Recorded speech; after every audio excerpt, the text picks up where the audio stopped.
A few nights ago, while doom scrolling through my feed on the hellscape that is Twitter, I found a thread by fashion historian Dr. Kimberly Chrisman Campbell, in which she calls out the many historical inaccuracies of the paintings present in the background in the first episode of the new Netflix series Queen Charlotte, a Bridgerton story. In expertly identifying the disparity between the characters on a show set in 1761, showcasing paintings from the future, a valid criticism of poor set dressing and continuity world building, she seemed to have offended some people?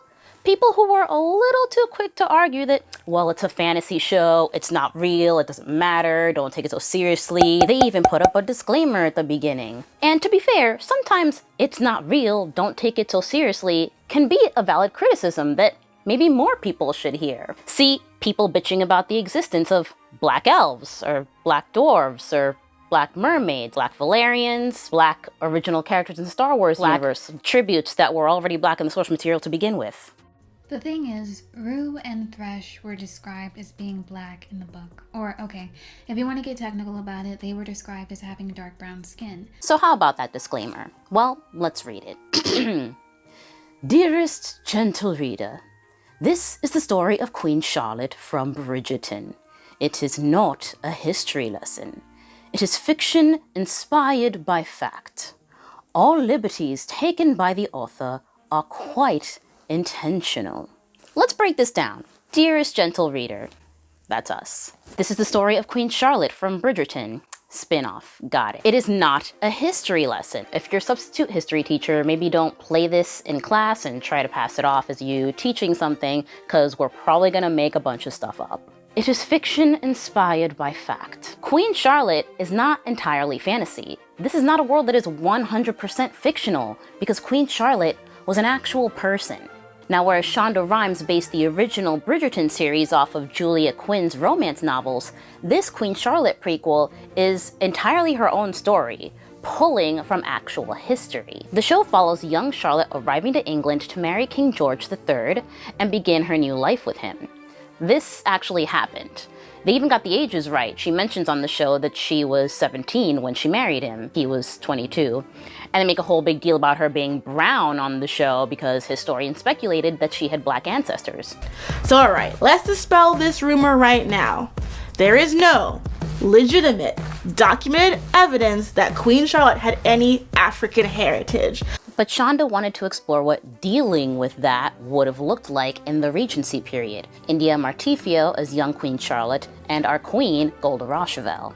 So this is not fantasy in that it is a made-up world. And if you're Shonda Rhimes, that's a good thing because it saves you the trouble of going like the J.R.R. Tolkien route of having to come up with a whole fictional language for that world or drawing up maps for that world. This show takes place on Earth, that's a real place, in 1761, that's real time, is based on a real person, and is featuring paintings that exist in our reality in a very real time that does not match. Side note, pet peeve of mine, fantasy worlds wherein the writers never bothered to come up with different units of measurement for space and time. You want me to believe that in a world entirely separate from ours, they still measure time in minutes and hours? Really? Hell of a detail to overlook. So when a professional in their field makes very valid criticisms and shares their insights and is met with threatening DMs, I think it warrants a conversation, because I feel like some people aren't getting it, either because they just don't understand or don't want to understand and are hell-bent on defending a show that since its inception, in my opinion, is run by people that either have no idea what they're doing, at least as far as the costumes sometimes, or know exactly what they're doing and have just been trolling us. Which, in this case, the doctor here just took the bait. Campbell argues the very valid point that even if a show is set in an alternate reality, it should carry its own logic thematically and visually. So let's expand on that a bit using some other examples from other shows to illustrate the point. I'm going to explain continuity and why it matters, why even if you think you don't care about continuity, you actually do, and also the easiest explanation as to how we got here, how and why the situation happened in the first place. It's actually quite simple. So what is continuity? In movies or TV shows, continuity refers to the consistency of details within a scene or throughout the entire production. For example, in a scene where a character is drinking a cup of coffee or a glass of water, continuity would require that the cup is not empty in one shot and full in the next shot. Also, consistency of details, actions, and events within a story or narrative. It is the ability of a movie or TV show to maintain a coherent timeline, and keep the story and its elements consistent throughout its duration. An example of continuity in movies can be seen in the Harry Potter series. The cupboard under the stairs, number 4 Privet Drive, Little Whinging, Surrey. This never changes. Throughout the entirety of the Harry Potter series, this address remains consistent, even though the physical location and appearance of the house changes as the film progresses. Why does this matter? This attention to detail helps to create a more immersive and believable world for the audience.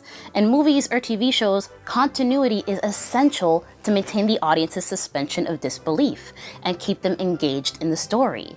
It helps create a sense of realism and coherence in this fictional world, making it easier for viewers to follow the plot and connect with the characters. If you're watching a movie set in the 20s and someone shows up in the back of a shot wearing jeans and a hoodie, the illusion is broken. It takes you out. That's the beef a lot of people have with anachronism, but I kind of want to make a separate video devoted to it because I do feel that there are times when it really works and even enhances the story. I actually happen to really like the Baz Luhrmann and Bridgerton style of incorporating modern music. It's not everyone's cup of tea. I think it's genius. Before I get too far on this tangent, I'll say box office wise, I think it actually would have saved Babylon. The director would have achieved this vibe that he was going for by, instead of making Margot Robbie's hair and makeup and costume totally unrecognizable because everyone pulled 70s references for a film set in the 20s, they could have kept her hair, makeup, and costume period accurate and just played a swing version of Donna Summer, I Feel Love at the Party that segued into the original version, and that would have sold the Studio 54 vibe he was going for versus the mess that we got. Topic for another video. I'll break it down further someday. Anyway, filmmakers and TV producers often use various techniques such as storyboards, scripts, shot lists to ensure that continuity is maintained throughout production. A great example of this, or it used to be, it's debatable now, is the MCU, the Marvel Cinematic Universe. The MCU is a massive franchise of interconnected superhero films and TV shows that span multiple decades and storylines. And despite the complexity of the continuity, the MCU actually manages to maintain a level of consistency and coherence across various installments, with characters and events in earlier films often being referenced and built upon in later ones. On a smaller scale, see the Lord of the Rings trilogy for a strong sense of continuity, with visual and thematic motifs recurring throughout these film adaptations of Tolkien's novels. The point Campbell makes is, yes, Queen Charlotte is a fantasy, which is all the more reason the showrunners need to do a better job of fully fleshing out this fantasy world, that reality should have paintings that exist exclusively in that reality. When you have a fictional work that takes from the real world, we now get to criticize those real world elements and call out that in context, they have no business being there. This is an issue of continuity. When you are building a world, that world needs to have its own separate reality. And it doesn't make sense for it to be visually different one way, like the costumes, which I guess I'm going to talk about in a second, and then completely throw it out the window when it comes to something like set dressing or production design. Let me put it this way. In the Star Wars universe, buttons don't exist. The button as a closure does not, for whatever reason, exist in the entirety of the galaxy, which the more I think about it, the more I think it's actually dumb. You mean to tell me not one city in one country on one planet on the entire galaxy could come up with the concept of buttons? But to go through that trouble of establishing that as a continuity element of the whole universe, and then say some characters go into a cantina and that cantina is serving Miller Lite, I think you're gonna have some feelings about that. In fact, I know that you will, because when someone accidentally left a not Starbucks cup in a scene in Westeros, the world, probably you watching right now included, we, all of us, collectively lost our freaking minds. It made headlines. It was news. It was international news. Never has an era of continuity been more widely publicized. Furthermore, I was working on one of the last scenes for this final season of Marvelous Mrs. Maisel, and we did so many takes. Let me tell you, it was so brutal walking back and forth again and again on those heels. And just when we were excited that we'd gotten the take Amy wanted, there was suddenly this panic that we may have to reshoot the whole thing all over again. We're just waiting around, and finally I asked a PA, what's the issue, what's happening? And they said, we may have to reshoot because you can see a water bottle in the background. They're reviewing the footage to see if we can use any of it because we don't want a Starbucks cup situation. That has been the lingering effect of that situation. The continuity police on full alert in film and TV sets all over. But we're human and sometimes we miss things. Don't even get me started on the sudden teleportation of characters across vast distances without any explanation. Huge continuity gap right there. One of many throughout the show. Run back to Eastwood, get a raven to Daenerys, tell her what's happened. I'm not leaving you. You're the fastest. Go, now! Anyway, sorrows, prayers. We had a laugh about the cup because we knew it was an accident, but imagine if they kept popping up. Campbell simply pointed out that these paintings are the art equivalent of Starbucks cups, for all that they have no business being there. Not everyone spotted it the first time around, not everyone noticed it, but she did. That's all she's saying. Like if next season on Andor we got a shot of Mon Mothma's daughter's room and she had Billie Eilish posters on her walls, a lava lamp, a bookcase with all her books organized by color, fairy lights, Funko Pops, and she was sitting in a gaming chair. Too much? Let's pare this back. Or if Mon Mothma herself had a Klimt on her walls. It wouldn't make sense because Gustav Klimt didn't exist in that universe. It would take you out. It pulls you out of that world. I can keep going, but my hope is you get it now. Not everyone catches continuity errors, and that's fine. Production would rather you didn't. Most people don't like when you notice they've made a mistake. She just happened to be knowledgeable enough about fine art to catch these. She goes on to point out that for Bridgerton, they actually did have alternate universe exclusive art. Yes, this same woman has a separate thread on how Bridgerton got the paintings right. Paintings of the characters themselves inspired by real-life paintings, only proving her point that they typically do know what they're doing on these shows, but something was amiss just here.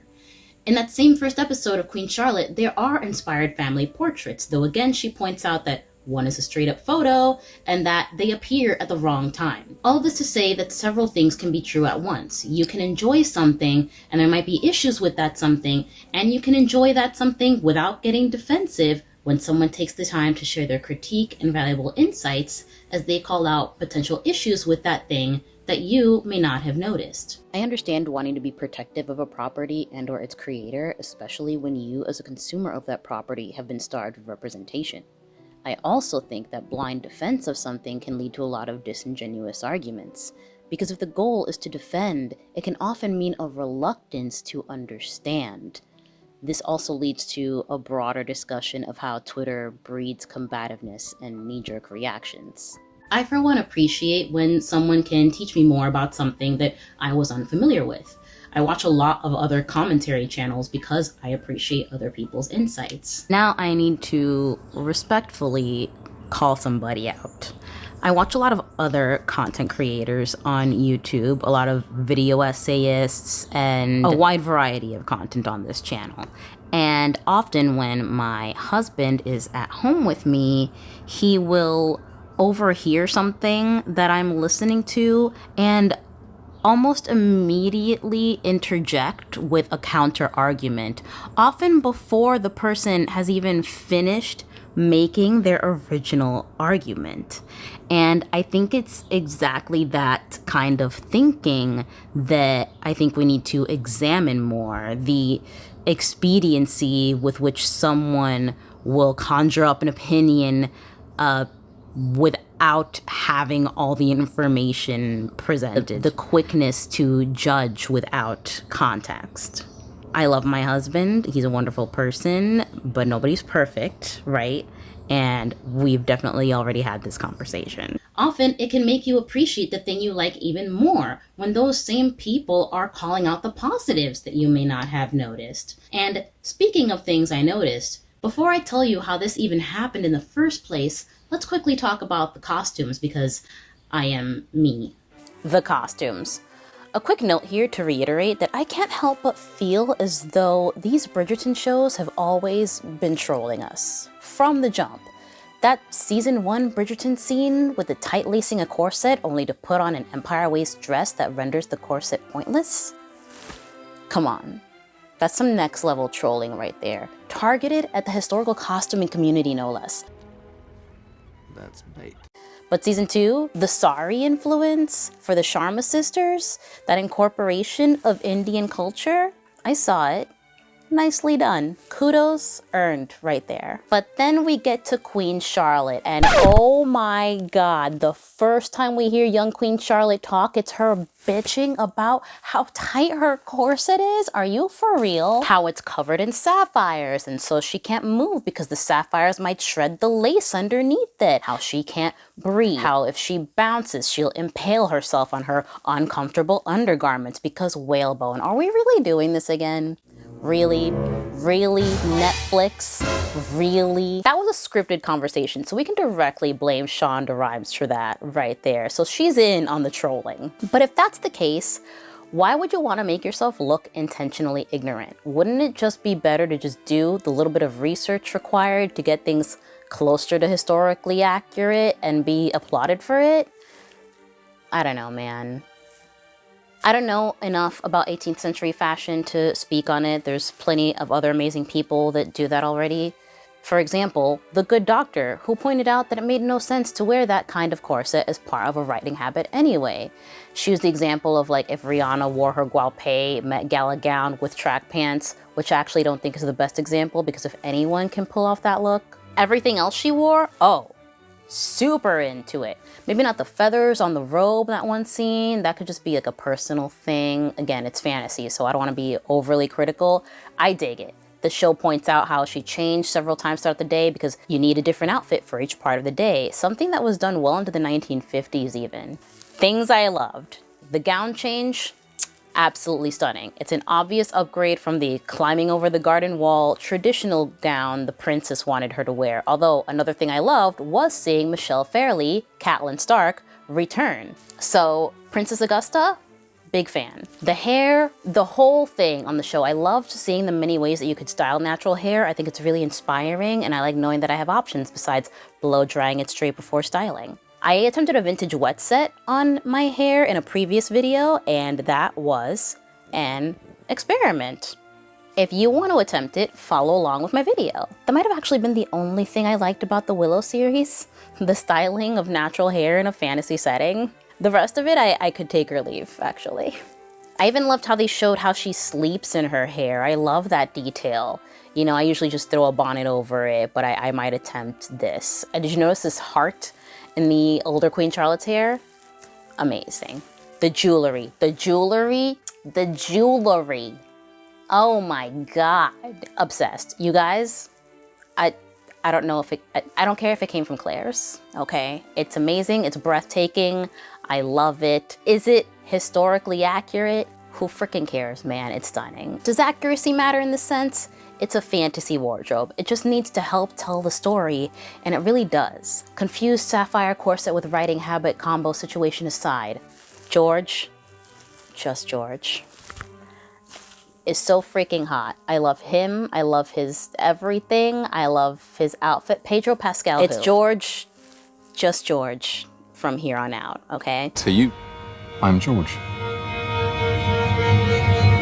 I love how they match each other, and I actually really enjoyed all the instances of matching outfits throughout the show. Now, how and why did this happen? I told you, it's a simple answer, and it's in the headline of this ET Canada article. Queen Charlotte cast were forbidden from touching beds in film locations with other strict rules. They filmed on location in a lot of historic places where they couldn't just do whatever they wanted because they had to preserve the existing history. It's one thing to get permission to film your project in a museum, for example. It's another thing to be like, hey, can we move some of your paintings around? That cool? It doesn't matter if you have Beyonce, Jay-Z money and can shut down the Louvre. They weren't gonna let them like take the Mona Lisa off the wall. Obviously what happened is that these paintings actually lived in those places. Except I did some digging, and these might actually be copies. I looked up one painting on Wikimedia Commons, for example, and according to them, the original is currently hanging in the royal dining room of Holyrood House. Dr. Campbell also points out that the art in Charlotte's room is currently hanging in the Met. So these copies were either made for the show or made to show that they would have lived there at that time. Either way, how could we have avoided this? blurred the background some more, or CGI'd different images in their place. That's it. Either way, I thought it was a very informative thread. I'm glad she caught those things. I don't think it actually took away from anyone's enjoyment of the show, as they were here and gone in a flash. I didn't even catch that cup when I watched Game of Thrones. And I still get a really cool art history lesson out of it. And I cried at the end. It was amazing. I finished it last night and I was a sobbing mess. But how did you feel? Did you read this original thread? What do you make of it? What do you make of continuity and consistency in fantasy and anything you watch? Are you quick to catch inconsistencies in the stories you consume? Let me know in the comments. Also, let me know your spoiler-free thoughts on Queen Charlotte down below. Was there ever a time you learned something new and weren't happy about it, and then you thought about it after and were like, oh yeah, actually that makes sense. I don't know why I got so upset. We're only human, right? Did you spot any inconsistencies in this video? Because I tried very hard to make sure I was consistent throughout the whole. On the off chance I did change something in the video, feel free to let me know how many changes you spotted in the comments below. Did you spot any changes? You didn't change, you're exactly the same. At the end of the day, the inconsistencies, as the Twitter thread proved, were not even discernible by the average viewer, and neither they nor this thread pointing them out were so egregious as to be harmful. But what about when taking liberties with history is harmful? Well, that, my friends, is a video for another day, if I indeed ever decide to make it and my feelings on the subject known. And finally, a word from our sponsor. Is a thing I would say if I had one, but I don't. I'm not even monetized yet at the time of me making this video. I know, right? Still, what I do have is supporters like Laura, Helen, and Haley, who brought me coffee after watching my Revlon deep dive video. And I would very much love to make more videos like that, because I'm still super proud of it. It's the best thing I've ever made, honestly. And I want to be able to make more deep dive documentaries and video essays just like that. But that video took so long to make, and it took so much out of me. I totally get why Raleigh Williams at Climate Town posts once every 2 months, or Sarah Zed posts whenever. Anyway, if you feel like supporting me, I'll leave the link to my coffee below. And some completely free ways you can support me are to hit that like button, subscribe, and share this video. Have a good day, but if you can, make it a great one. And if you're sticking around, meet me here next. It's the One Ring.